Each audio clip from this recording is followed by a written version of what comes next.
आजादी से पहले साल 1944 में भी मद्रास के एक केस ने खूब सनसनी मचाई थी। मद्रास प्रेसिडेंसी में एक तमिल पत्रकार C.N. लक्ष्मीकांतन की दिन दहाड़े चाकू मारकर हत्या कर दी गई थी। लक्ष्मीकांतन की हत्या के आरोप में उस समय के तमिल फिल्मों के 2 सुपर स्टार्स को गिरफ्तार किया गया था। इस केस की सुनवाई जूरी व्यवस्था द्वारा की गई थी। ये केस इतना सनसनीखेज और हाई प्रोफाइल था कि आज तक इस केस पर चर्चा होती रहती है। साल 2022 में इस लक्ष्मीकांत नाम से एक नाटक भी किया गया था। तो चलिए इस हाई प्रोफाइल केस के बारे में जानते हैं। ये कहानी मद्रास की है, जिसे हम चेन्नई के नाम से जानते हैं। बात 1940 के दशक की है।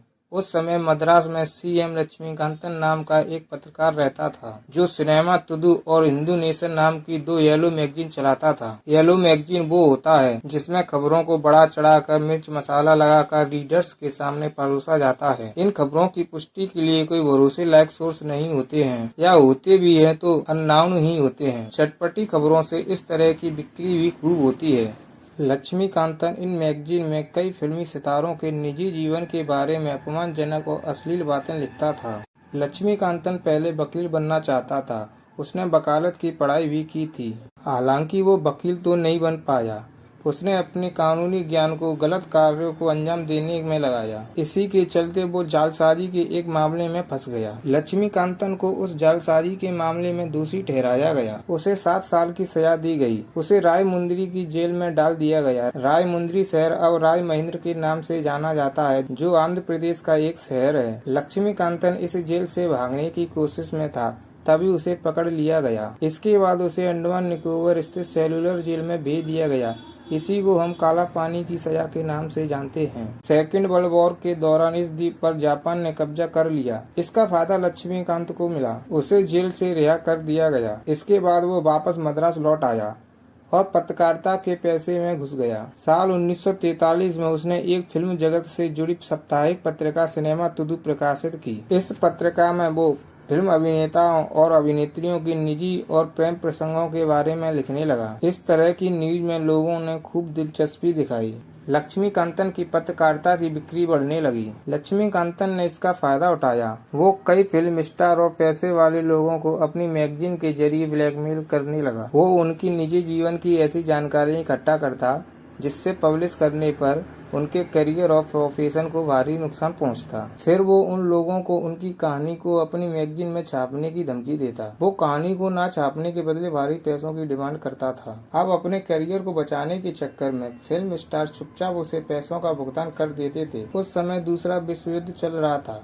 उस समय भारत पर भी बुरा असर पड़ा। युद्ध के चलते भारत में कागज की कमी हो गई थी।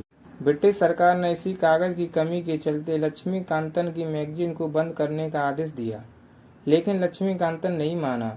वो मैगजीन पब्लिश करता रहा। उसने इस ब्लैकमेलिंग के धंधे से खूब पैसे बना लिए। इसी समय उसने तमिल फिल्म जगत के पहले सुपरस्टार M.K. भागवतर, कॉमेडियन M.N. कृष्णन और प्रोड्यूसर श्री रामालू नायडू को भी धमकियां देने लगा। मायावरम कृष्णस्वामी त्यागराय भागवतर ये तमिल एक्टर और डायरेक्टर थे। साथ ही साथ भागवतर की गिनती अभी भी कर्नाटक के महान सिंगरों में होती है, जे M.K.T के नाम से जाने जाते थे। M.K.T तमिल सिनेमा के अब तक के सबसे सफल अभिनेताओं में से एक हैं और तमिल सिनेमा में ये पहले सुपरस्टार थे। उन्होंने 1934 से 1959 तक 16 फिल्मों में अभिनय किया, जिनमें से 10 बॉक्स ऑफिस पर हिट साबित हुई। उनकी सबसे हिट फिल्म थी 1944 में रिलीज हुई हरिदास। हरिदास मद्रास के ब्रॉडवे थिएटर में लगातार 3 सालों तक चलती रही थी। ये एक ही थिएटर में इतने लंबे समय तक चलने वाली पहली भारतीय फिल्म बनी। वहीं लक्ष्मीकांतन की कलम के दूसरे शिकार N.S. कृष्णन थे।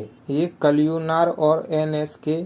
के नाम से भी जाने जाते थे। इन्होंने तमिल फिल्मों में एक कॉमेडियन के तौर पर खूब नाम कमाया था। N.S. कृष्णन को उस समय भारत का चार्ली चैपलिन कहा जाता था। इनकी पोतियां अनुवर्धन और राम्या N.S.K. फिल्म इंडस्ट्री में काम करती हैं। एक पोता N.S.K. राजन अभिनेता है। ये भी फिल्मों में काम कर रहे हैं। N.S. कृष्णन ने भी हरिदास फिल्म में काम किया था। तीसरे S.M. श्री रामालू नायडू थे, जिसे लक्ष्मीकांतन से धमकी मिली थी। ये फिल्म प्रोड्यूसर और बिजनेसमैन थे। इन्होंने पक्षी राजा नाम के एक फिल्मी स्टूडियो की स्थापना की थी। इस स्टूडियो की लोकप्रिय फिल्मों में एक फिल्म आजाद भी थी, जिसमें दिलीप कुमार और मीना कुमारी ने अभिनय किया था। 1955 के साल में आयाज सबसे ज्यादा कमाई करने वाली फिल्म बनी थी। नायडू इस फिल्म के डायरेक्टर भी थे। इन तीनों के बैकग्राउंड से अब आप समझ ही गए होंगे कि श्रीकांतन पैसे हटने के लिए अपनी मैगजीन में कितने कितने प्रभावशाली लोगों के निजी जीवन के बारे में खुलासे करता था। इन तीनों ने लक्ष्मीकांतन की धमकियों को शुरुआत में नजरअंदाज कर दिया और अपने काम में लगे रहे। ये देखकर लक्ष्मीकांतन अपनी मैगजीन में इन तीनों के निजी जीवन के बारे में अपमानजनक बातें लिखने लगा। फिर तो भागवतर, कृष्णन और नायडू श्रीकांतन के सिनेमा तुदु मैगजीन के विरोध में खड़े हो गए। आखिरकार पत्रकार श्रीकांतन के दिनों दिन बढ़ते ब्लैकमेलिंग से परेशान होकर MKT, MS कृष्णन और नायडू ने लक्ष्मीकांतन की शिकायत मद्रास प्रेसिडेंसी के governor Arthur Oswald James Hope से कर दी। इस शिकायत पर गवर्नर होप ने लक्ष्मीकांतन की पत्रिका सिनेमा तुदु का लाइसेंस निरस्त कर दिया। जनवरी 1944 में यह पत्रिका बंद हो गई, लेकिन लक्ष्मीकांतन कहाँ मानने वाला था। लाइसेंस निरस्त हो जाने के बावजूद भी जाली डॉक्यूमेंट के सहारे अपनी पत्रकारिता चलाता रहा, लेकिन कुछ महीनों के बाद उसे यह धंधा बंद करना पड़ा। सिनेमा तुदु मैगजीन के बंद हो जाने से लक्ष्मीकांत बेचैन हो गया था। अब पैसे कमाने के लिए उसने एक और मैगजीन लॉन्च की। उस नई मैगजीन का नाम उसने हिंदू नेशन रखा। ब्लैकमेलिंग का उसका धंधा एक बार फिर से चल निकला। पैसे आने पर उसने अपना एक प्रिंटिंग प्रेस खरीद लिया। इस मैगजीन के जरिए वो भागवतर, कृष्णन और नायडू को टारगेट करके उनके बारे में लिखने लगा। लक्ष्मीकांतन ने उन पर मासूम लड़कियों को बहकाने का आरोप लगाया था। लक्ष्मीकांतन ने इस ब्लैकमेलिंग के धंधे से पैसे तो कमाए ही थे तथा साथ ही साथ कई दुश्मन भी बना लिए थे। 19 अक्टूबर 1944 को मद्रास के वेंकटचलामुदाली स्ट्रीट में लक्ष्मीकांतन पर चाकू से हमला किया गया। चाकू उसकी गर्दन पर लगा था। चोट बहुत गंभीर नहीं थी। लक्ष्मीकांत पुलिस के पास गया, लेकिन पुलिस कुछ नहीं कर पाई। ये देखकर लक्ष्मीकांतन ने मजिस्ट्रेट के पास शिकायत का मन बना लिया। इसीलिए वो 7 नवंबर 1944 की रात मद्रास के बेपरी इलाके में एक वकील दोस्त जे नारगुमन से मिला। उसी रात नारगुमन ने शिकायत का मसौदा तैयार करके उसे टाइप करने के लिए लक्ष्मीकांतन को दे दिया। 8 नवंबर 1944 की सुबह 9 बजे टाइप किए हुए शिकायत को लेकर वापस नारगुमन के पास पहुंच गया। फिर लक्ष्मीकांत वकील नारगुमन के घर से सुबह के करीब 10 बजे हाथ से खींचने वाले रिक्शे से अपने घर की तरफ जाने लगा। उसी समय जनरल काउंसिल रोड पर 2 लोगों ने लक्ष्मीकांत को रोक लिया। इनमें से एक का नाम बाड़ी वेलू था। वो यहाँ के एक स्थानीय समाचार पत्र में काम करता था। दूसरे का नाम नागलिंगम था। दोनों ने रिक्शा खींचने वाले को वहां से भगा दिया। जब रिक्शा वाला वहां से चला गया, तब बाड़वेलू और नागलिंगम ने श्री लक्ष्मीकांतम के पेट में चाकू घोंप दिया। इसके बाद दोनों हमलावर वहां से भाग गए। चाकू लक्ष्मीकांतन के बाएं हिस्से में लगा था। इसके अलावा उसे कुछ मामूली चोटें आई थीं। लक्ष्मीकांतन उसी हालत में अपने वकील के पास गया। उसने वकील को सारी घटना के बारे में बताया। इसके बाद लक्ष्मीकांतन बेपरी पुलिस स्टेशन गया और वहां पर इंस्पेक्टर कृष्णन नाम वीआर के पास कुछ संदिग्धों के खिलाफ शिकायत दर्ज कराया। 9 नवंबर 1944 की सुबह 4 बजे के करीब किडनी डैमेज होने की वजह से 50 वर्षीय लक्ष्मीकांतन की मौत हो गई। लक्ष्मीकांतन की मौत के बाद पुलिस जांच में जुट गई। 9 नवंबर को ही पुलिस ने बाड़ी वेलू को गिरफ्तार कर लिया। इसके बाद पुलिस ने भागवतर, कृष्णन और नायडू को भी गिरफ्तार कर लिया। भागवतर पर आरोप लगा कि उन्होंने जनरल काउंसिल रोड पर ट्रैफिक को दूर रखने के लिए एक पुलिस वाले को लगाया था, ताकि लक्ष्मीकांतन को ठिकाने लगाने के लिए जगह सुनसान रहे और कोई अड़चन न आए। लक्ष्मीकांतन मामले में वो पुलिस वाला भी आरोपी बना। इस मामले में कुल 8 आरोपी बने। इन आरोपियों के खिलाफ अदालत में हत्या का मामला चला। मद्रास उच्च न्यायालय ने सबूतों की कमी के कारण फिल्म प्रोड्यूसर श्री रामल्लू नायडू और अन्य आरोपियों को लक्ष्मीकांतन हत्याकांड में बरी कर दिया। वहीं मद्रास उच्च न्यायालय ने भागवतर और NS कृष्णन को आजीवन कारावास की सजा सुना दी। इसके बाद दोनों ने इस फैसले के खिलाफ लंदन में प्रीवी काउंसिल में अपील किया।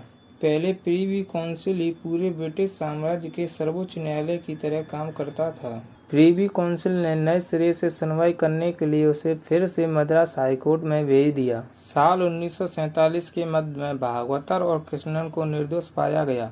दोनों को रिहा कर दिया गया।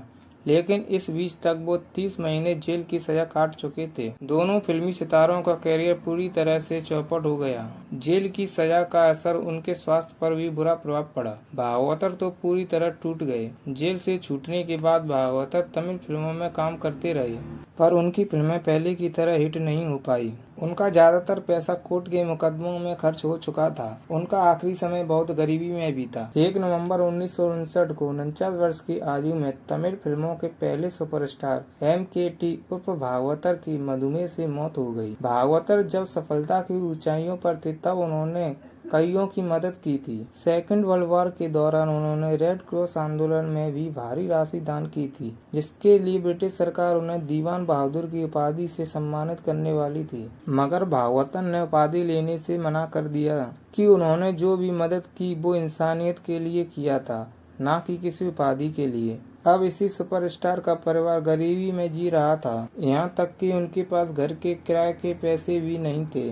वहीं चार्ली चैपलिन कहे जाने वाले NS कृष्णन भी बुरी तरह कंगाल हो चुके थे। 30 अगस्त 1957 को 48 साल के अभिनेता कृष्णन की मौत हो गई। उनके नाम पर चेन्नई के एक ऑडिटोरियम का नाम कल्याणी आर्गनम था। अब यहाँ सवाल ये उठता है कि जब लक्ष्मीकांतन हत्या मामले में सारे आरोपी रिहा हो गए तो लक्ष्मीकांतन की हत्या किसने की थी? अफसोस इस सवाल का जवाब आज तक किसी के पास नहीं है। लक्ष्मीकांतन हत्या मामला आज तक एक अनसुलझा रहस्य बना हुआ है। तो यही आज की कहानी थी। अगले वीडियो में फिर मुलाकात होगी। जय हिंद, वंदे मातरम।